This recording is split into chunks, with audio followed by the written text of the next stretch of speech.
आज की कहानी एक ऐसे कत्ल की कहानी है जिसमें कोई सबूत नहीं, जिसमें कोई गवाह नहीं, एकदम एक ब्लाइंड मर्डर। और उस मर्डर को तफ्तीश करनी है पुलिस को। पुलिस 1 साल तक तमाम जी तोड़ कोशिश करती है, कातिल तक पहुंच जाए, कोई सुराग मिले, कोई सबूत मिले, कोई गवाह मिले, लेकिन हाथ खाली, कातिल आज़ाद घूम रहा है और पुलिस केस को सॉल्व ही नहीं कर पाती है। फिर आखिर में एक तोता आता है। अब तोता बहुत कुछ उगलता है, लेकिन अब यहाँ पे पुलिस के सामने एक लीगल दिक्कत, कानूनी दिक्कत कि तोते की बात के बाद बाकी जांच तो मुमकिन है, लेकिन तोते की गवाही अदालत में कैसे कराएं। अब एक जानवर, एक परिंदा, कानून की डिक्शनरी में, किताबों में कहीं इनकी गवाही के लिए तो कोई जगह ही नहीं है।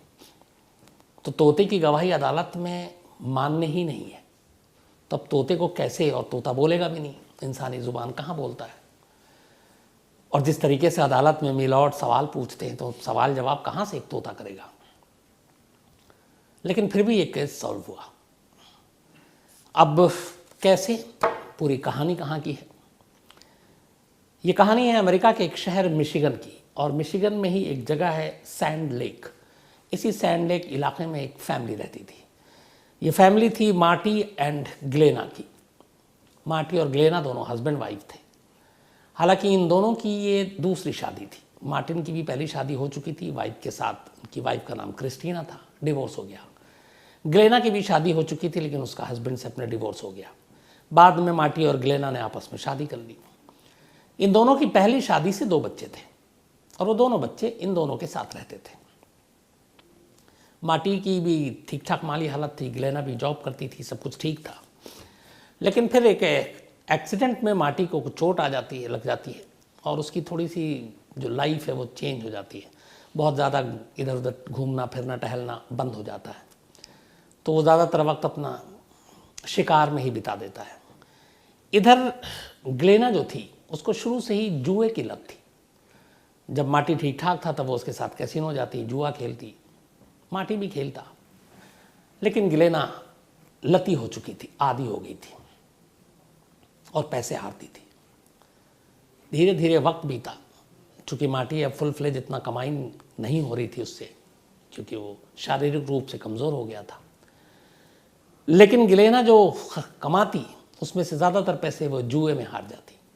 फिर बीच में जुए में हारती, घर की जिम्मेदारी थी, गाड़ी और घर दोनों EMI पर था, उसके भी तकाज़ा होने लगे बैंक से। फिर वो बीच में ड्रग्स लेने लगी। धीरे धीरे ड्रग्स लेने के बाद उसके अंदर अजीब सा परिवर्तन भी आया। कई बार वो चिड़चिड़ी हो जाती, लड़ाई करती, झगड़ा करती, कई बार सुसाइड करने का मन करता। लेकिन फिर भी दोनों की ज़िंदगी सब कुछ ठीक ठाक चल रही थी।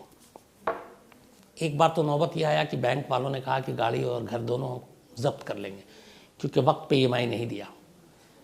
मार्टी ने बोला कि तुमको हमने इंतज़ाम करके पैसे दिए। असल में वो पैसे भी वो जुए में हार गई, और उसने झूठ बोला मार्टी से कि मैंने तो पेमेंट कर दिया, पता नहीं बैंक वालों को कैसे ये गलतफहमी हो गई है। लेकिन उसे इस बात का एहसास था कि ये सारी चीज़ें उसके ख़िलाफ़ जा रही हैं, और कभी ना कभी सारी चीज़ें पकड़ी जाएंगी। फाइनेंशियली भी हालत ठीक नहीं है। दोनों बच्चे साथ में थे। वक्त बीतता गया। 2015 13 मई 13 मई 2015 की तारीख आती है। 13 मई 2015 की तारीख आती है। उससे पहले हुआ ये कि इसी सैंड लेक के घर में, मिशिगन में, मार्टी और ग्लेना ये दोनों अपने घर में पिछले 2 दिन से बाहर नहीं निकले। बच्चे कहीं और थे इनके रिलेटिव के पास कुछ दिनों से। अब मार्टी और ग्लेना घर से बाहर निकले नहीं।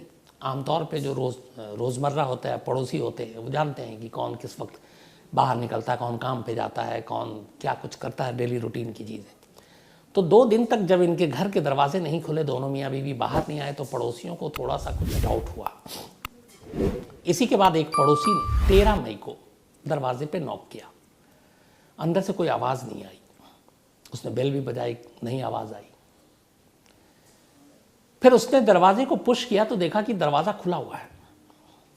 पर जैसे ही दरवाज़ा खुला, वो अंदर उसने पहला कदम रखा, उसकी चीखें निकल गईं। सामने फर्श पर 2 लोगों की लाशें पड़ी थी, एक मेल और एक फीमेल। उसने उन दोनों को ध्यान से भी नहीं देखा और बदहवास चीखती हुई घर से बाहर आई। बाहर उसकी चीख सुन के बाकी पड़ोसी इकट्ठा हुए। पड़ोसियों ने हिम्मत की, घर के अंदर दाखिल हुए। देखा तो सामने माटी और ग्लेना खून से लथपथ पड़े हुए हैं। फौरन किसी ने पुलिस को खबर दी। पुलिस की टीम आई। कोई अब तक लाश के पास गया नहीं था। पुलिस ने अब डेड बॉडी को उठाने का काम शुरू किया। उसने पहले माटी की बॉडी उठाई। जैसे ही उस लेडी ग्लेना की बॉडी को पुलिस ने उठाने के लिए हाथ आगे बढ़ाया, उसे टच किया बॉडी को, अचानक ग्लेना चीख पड़ी, कहती क्या कर रहे हो, क्या कर रहे हो। तो असल में उन दो लाशों में से एक लाश अब तक जिंदा थी और वो ग्लेना मरी नहीं थी। फौरन ग्लेना को पुलिस अस्पताल ले गई। वहाँ पे उसका इलाज हुआ। कान के पास से गोली छूते हुए निकल गई थी ग्लेना को। हालांकि चोट लगी थी, लेकिन इत्तेफाक से खतरा नहीं था जान को। जबकि दूसरी तरफ माटी के शरीर से 5 गोलियां मिली। अब एक सुसाइड नोट भी मिला और वो सुसाइड नोट जो है वो ग्लेन के हाथ का लिखा हुआ था, ग्लेना के। अब पुलिस ये समझ में नहीं आ रही है, पड़ोसी यही कि शायद ग्लेना ने सुसाइड करने की कोशिश की, उसी ने अपने पति को गोली मार दी। पुलिस ने थोड़ा इंतज़ार किया। डॉक्टरों ने जब वो फिट हो गई तो कहा आप स्टेटमेंट लीजिए। डॉक्टर ने ग्लेना से बात की। उसने कहा कि मैं अपने पति से बेइंतहा प्यार करती थी, वही मेरी ज़िंदगी थी, और हाँ हमारी बहुत सारी प्रॉब्लम थी, फाइनेंशियली, बाकी चीज़ें, लेकिन मैं अपने पति को गोली क्यों मारूंगी। बल्कि मैं तो चाहती थी हमेशा उसके साथ रहूं। और किसने मारी, उसने कहा मुझे कोई आइडिया नहीं, क्योंकि एक गोली लगी और मैं बेहोश हो गई। इसके बाद मुझे माटी की भी हालत पता नहीं। अब पुलिस ने सारे घर की तफ्तीश की। फिर बच्चे आ गए, उनसे पूछताछ की, पड़ोसियों से पूछताछ की, कोई क्लू, कोई सुराग नहीं, और कोई ऐसी चीज़ नहीं मिली जिससे कातिल तक पहुंचा जा सके। पुलिस ने इनाम भी डिक्लेयर किया कि कोई इस कत्ल के बारे में सुराग दे, लेकिन कोई फ़ायदा नहीं। धीरे धीरे वक्त बीतता गया। इस दौरान में सारे कॉल डिटेल और ये सब भी निकाले गए। हालांकि घूम फिर के पुलिस को शक ग्लेना पे भी हुआ। ग्लेना से कई बार पूछताछ की। उधर ग्लेना की दिमागी हालत भी ठीक नहीं थी बीच बीच में, तो कई बार रो पड़ती, कई बार उसकी याददाश्त कमज़ोर होती, कुछ बातें बताती, कुछ नहीं बताती। लेकिन कोई ऐसा सबूत, पुलिस को शक तो था लेकिन कोई सबूत ही नहीं था कि वो ग्लेना को कातिल करार दे अपने ही पति का। वक्त बीतता गया, पुलिस के हाथ खाली थे, तमाम तफ्तीश कर ली।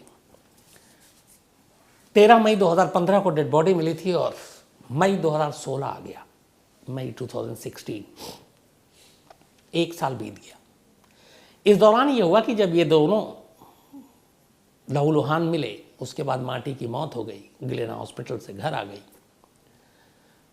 तो माटी की पहली वाइफ क्रिस्टीना ये घर आई, और ये उस वक्त घर आई जब ग्लेना हॉस्पिटल में थी और माटी की डेथ हो चुकी थी। अब बच्चे तो रिश्तेदार के पास थे। ये जो तोता था एक माटी के घर में, ये अफ्रीकी तोता था, ग्रे कलर का, इसका नाम था बड। ये तोता असल में क्रिस्टीना ने ख़रीदा था जब उसके साथ माटी की शादी हुई थी, पहली वाइफ उसकी। तो जब उसके पहले हस्बैंड की मौत की खबर आई तो वो भी शोक जताने आई। फिर पता चला बच्चे तो अपने नाना नानी के पास हैं और माटी मर चुका है, ग्लेना हॉस्पिटल में है, घर में बचा इकलौता तोता। अब उसकी देखभाल कौन करे। क्रिस्टीना चूँकि उस तोते के साथ रह चुकी थी, उससे प्यार था, वो उस तोते को उठाकर अपने साथ अपने घर ले जाती है ताकि वो उसकी देखभाल कर सके। अब तोता क्रिस्टीना के पास है, यानी माटी की पहली पत्नी के पास। इधर पुलिस के हाथ खाली हैं। साल बीत गया। पूरे साल बीत जाने के बाद भी कोई सुराग नहीं मिलता है। मई 2016 की तारीख आ जाती है। अचानक एक रोज मिशिगन पुलिस एक टीवी चैनल पर करीब 1.5 से 2 मिनट का एक वीडियो देखती है एक तोते का, जो उस वक्त 2015 में मिशिगन में काफ़ी चर्चे की बात थी, मतलब उसको लेके काफ़ी बातें हो रही थी।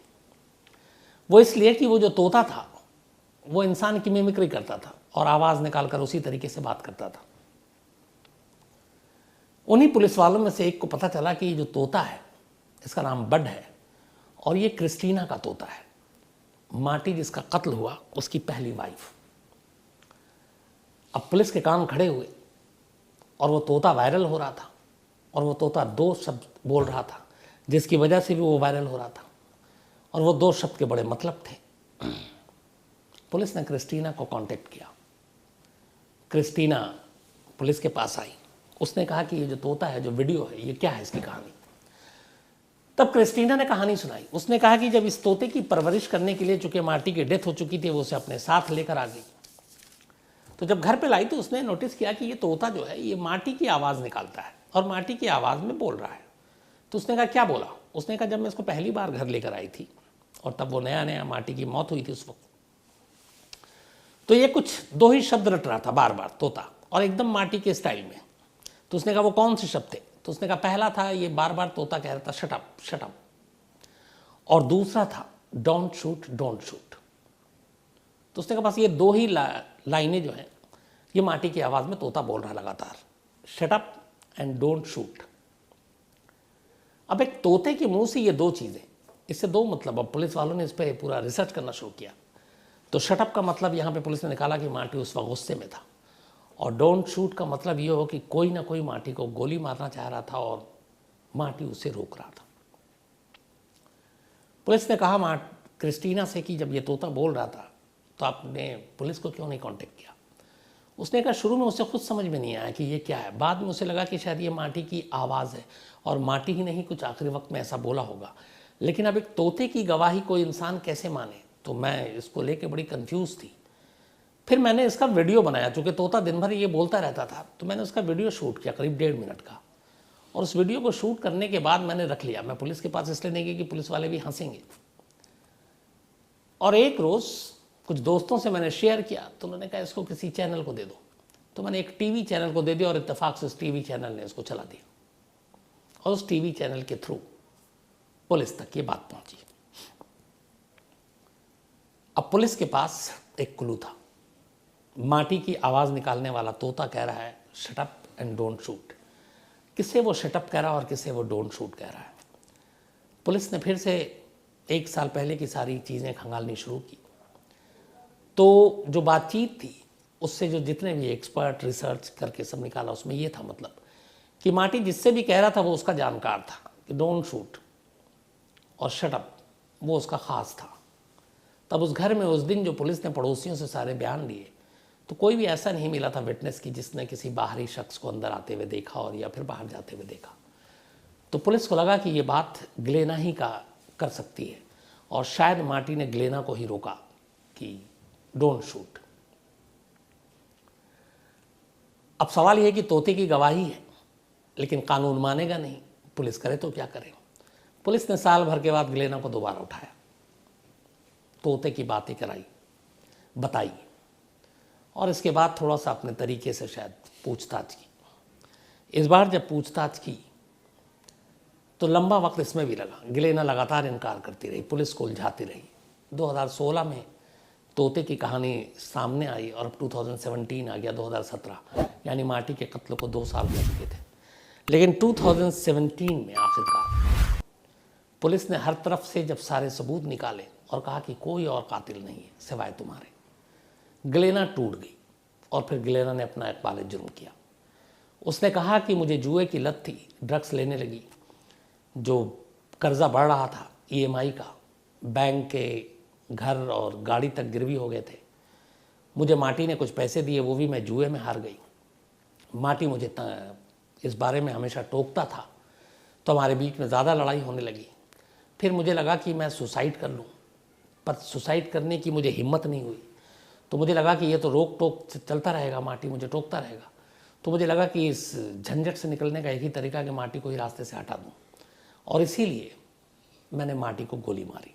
1 2 नहीं बल्कि 5, और पुलिस को उलझाने के लिए खुद एक गोली अपने कान के पास से छूते हुए बाहर निकाल दी, ताकि पुलिस को यकीन हो जाए कि या तो मुझे भी गोली मारने की कोशिश की गई थी।